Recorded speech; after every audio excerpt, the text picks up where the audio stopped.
Hi guys, Barnaby from Spurred On. It's Tuesday. Let's face it, last night was deflating. It was depressing. If you haven't seen the fan cams on my match review, do.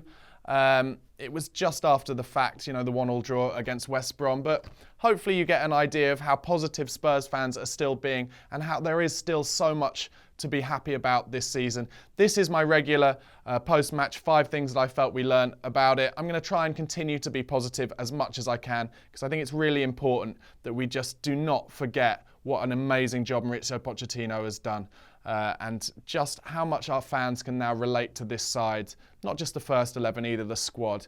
So I'm not going to let one draw against a Tony Pulis side make me feel any different about that. Yes, I think it's fair to say the title is now gone. Whether Leicester can do it at Old Trafford at the weekend, I don't know. Man United still scrapping for that top 4. But let's face it, Leicester have only lost 3 games all season. 2 of them were to Arsenal. One of them was to Liverpool. They're not losing games like that at Old Trafford, and they might sneak it even without Jamie Vardy. And if they win it there, fair play. When they win it, fair play, whatever. But if they win it at Old Trafford, I mean, there would be something quite enjoyable about that in a way, I think, because of how Man United really expect to be winning that trophy every single season. But times have changed. Legacies aren't there anymore. Sir Alex Ferguson was probably the last one. Wenger will be the last one, but he hasn't won anything for ages. I don't think those days of long managerial reigns winning everything are going to happen anymore in football. The only person I think could do that is Pochettino. If he chose to stay at Spurs for 10 years, he could start that kind of reign of glory. But that's what I'm hoping. Anyway, like I said, 5 things I felt we learned. I'm going to start with first half yesterday. I thought we played some of the best football that I have seen Spurs play in my lifetime. I'm going to say that. Let me know what you think in the comment section below. Am I going too far? But for me, some of the 1 and 2 touch stuff we were playing, there was one occasion when we were down in our corner, back up by our corner flag. We played a 1-2 touch all the way out, breaking against West Brom, nearly scored at the end of it. And that was happening time after time after time in the first 45 minutes. It was an absolute honour and privilege to be there. We came out at 100 miles an hour. The keeper had to make about 3 or 4 saves in the first 10 minutes, I remember. And it just seemed like a matter of time. I looked on social media at half-time. Lineker was saying, it's only going to be an easy Spurs win. And it did really look like that. It was fantastic. But the issue is, and this brings me on to my second point, that we weren't playing a Swansea. My second point, my first point was that was some of the best football I've ever seen Spurs play. Absolutely brilliant. Proud of it. My second point is the difference between playing a Swansea, like Leicester had to at the weekend, and playing a Tony Pulis side. Both of these sides are sides that the pundits are saying, they've got their flip-flops on. They've got nothing more to play for. They're thinking about their holidays. Well, when you watch Leicester-Swansea at the weekend, absolutely you could see that. Apart from the first 10 minutes maybe, then Ashley Williams passed the ball to Mahrez, and then they were like, don't really care. I promise you, they were playing at about 60%. They didn't care. And it was almost like they felt like they were part of the party atmosphere. Leicester had put all the flags out before the game. They got loads of banners. They got the silly old cardboard hand clapper things. And I think the Swansea players, a lot of them were like, I'm actually quite enjoying this. I think even from what I've heard, the manager, the Italian manager, let's face it, they both had 2 Italian managers. I'm not a conspiracy theorist, but 2 Italian managers. Apparently he came out before the game, the Swansea manager, and said, actually, I want Leicester to win the league. Just like, Hazard has, just like Fabregas has. These teams who still have something, or before that, still had a part to play in the league title shake-up, coming out and saying they want Leicester to win it. Now, look, I get it.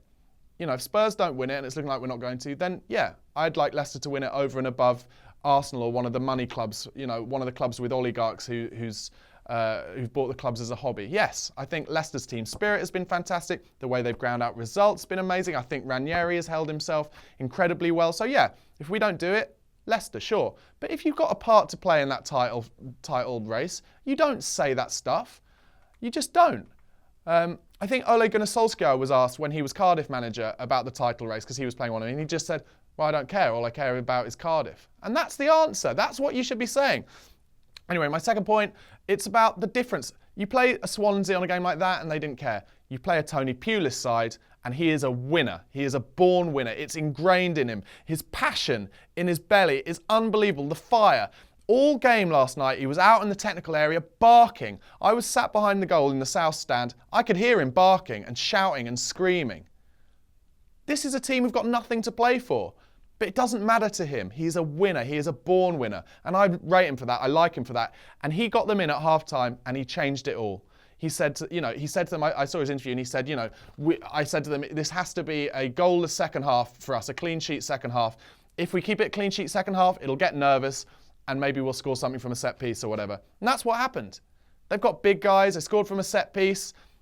It did get nervy. So we're unlucky in a way to have to play a Tony Pulis side, but should we have scored more than one goal? Yes. We should have scored about 3 or 4 in the second half. We hit the post, we hit the bar about 3 or 4 times. Should have scored in the second half as well. We had enough chances, I think, even though we didn't play very well. In the end, that's what happens.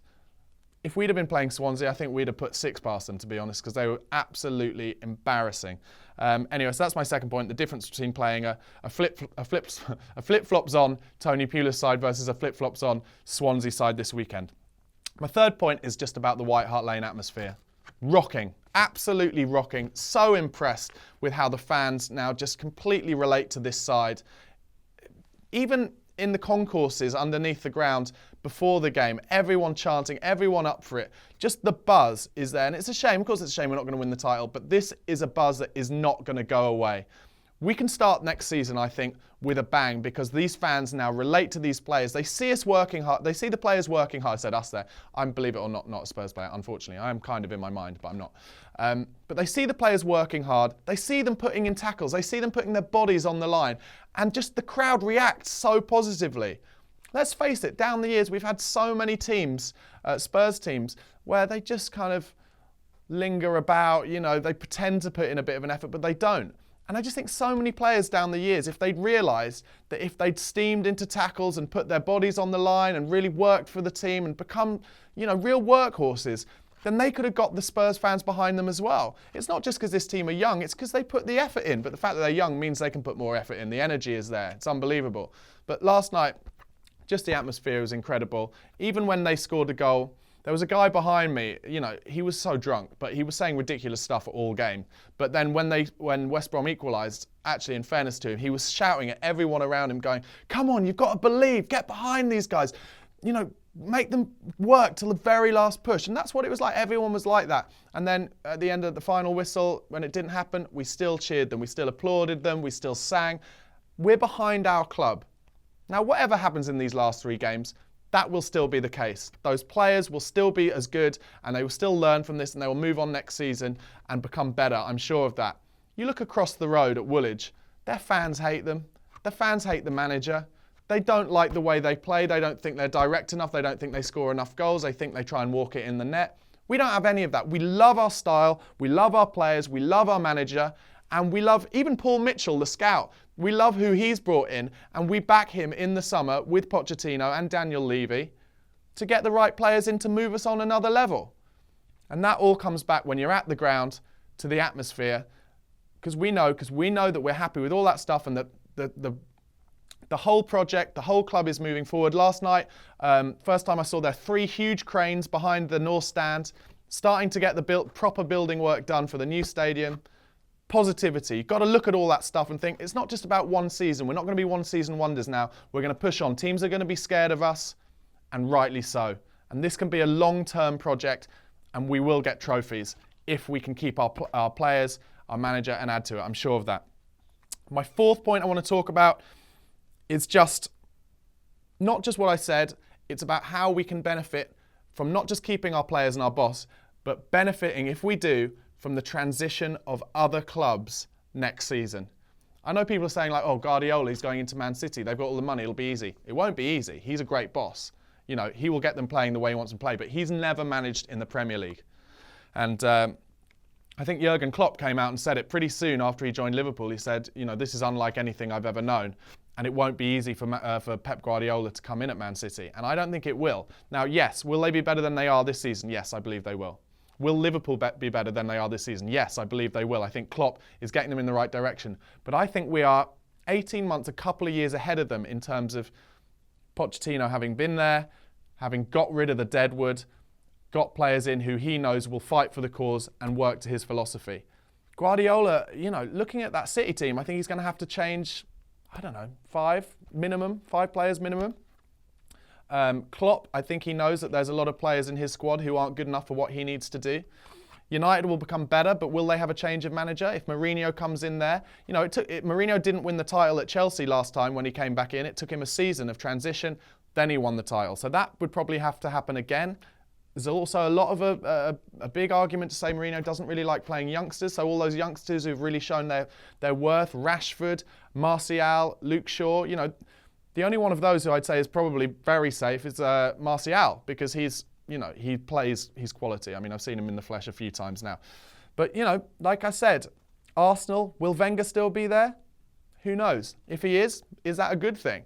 All I'm saying is these teams will be in transition. And I think Spurs can be better than we are this season and just fly straight back out of the blocks.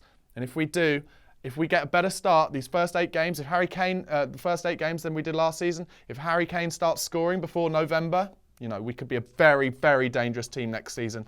And it's looking very like, it's not guaranteed yet, but it's looking very like we'll be in the Champions League. If we can get top 3 definitely this season, then it means we don't have to qualify.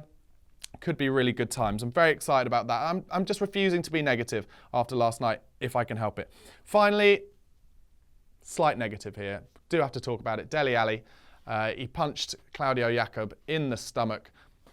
I just hope that this is Dele Alli's David Beckham against Argentina, Diego Simeone moment, because it's looking like he'll probably get a 3-game ban if they spotted it, if they do retrospective action against him. And the fact is with Dele Alli is he's so good that now Tony Pulis said to Claudio Yacob, you wind him up all game, kick him. He got fouled, I think, 3 or 4 times in the first 10 minutes. Kick him, wind him up, he will react. And he did. So I really hope, obviously I hope he doesn't get any ban at all, but if he gets 3 games now, then that means he will have learnt in time for England in the summer, because international defenders will be even worse. If we come up against an Italy or someone like that, they'll be pinching him, they'll be doing everything. And you don't want to react to England, because if he reacts for England, then you're in danger of getting all the press against you. When Beckham did it, he was called, it was like 10 lions, 1 stupid boy, and effigies being hung of him and stuff like that. We don't want that to happen to Dele Alli. We don't want any of his positivity, his confidence, his genius to be taken out of him by anybody else. So learn from that, learn from the negativity. You're going to get kicked. You can't react. Just laugh at them, smile at them. I see him do it a lot, but he needs to do it all the time. Let's see. Hopefully this one will be, let go or whatever. They won't see it, but, it's looking likely. Anyway, Dele Alli, what a genius. I refuse to be negative about him too much. I just hope that he learns from this in time for the Euros, where I think he can be an absolute superstar, and for next season, where I think he can take us on to even greater heights than has been achieved this season so far, which I'm so proud of. Great time to be a Spurs fan. Anyway, guys, that's been the 5 things I felt we learned, or that I wanted to talk about after last night's game. Let me know what you thought in the comment section below. Don't forget to subscribe to the channel on YouTube and follow us on Twitter @SpurredOnTV. Come on, you Spurs. Hi guys, Barnaby for Spurred On, outside the lane. We've just drawn 1-1 with West Brom. The tannoy system is playing uplifting pop music, I think, in an attempt to save us all.